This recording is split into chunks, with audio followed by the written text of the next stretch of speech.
بسم اللہ الرحمن الرحیم۔ حضرت ابو ہریرہ رضی اللہ تعالیٰ عنہ فرماتے ہیں کہ میں روتا ہوا حضور صلی اللہ علیہ وآلہ وسلم کی بارگاہ میں حاضر ہوا۔ حضور صلی اللہ علیہ وآلہ وسلم نے رونے کا سبب پوچھا۔ میں نے عرض کیا، حضور، مجھے اپنی ماں سے بڑا پیار ہے، لیکن وہ مسلمان نہیں ہوتی، اور میں نہیں چاہتا قیامت کے دن میں جنت میں جاؤں اور وہ میرے سامنے دوزخ میں جائے، لہٰذا آپ دعا فرما دیں اللہ تعالیٰ اس کو ایمان عطا فرمائے۔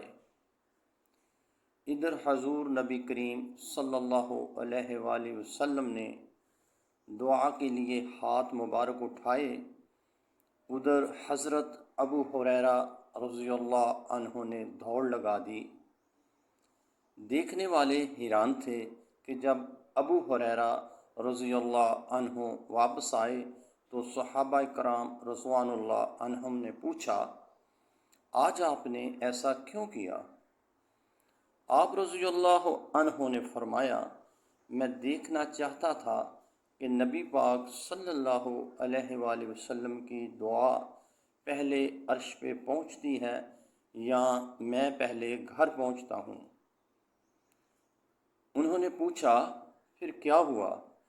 آپ رضی اللہ عنہ نے فرمایا، نبی کریم صلی اللہ علیہ وآلہ وسلم کی دعا پہلے پہنچ گئی، کیونکہ میں گیا تو میری ماں مسلمان ہو چکی تھی۔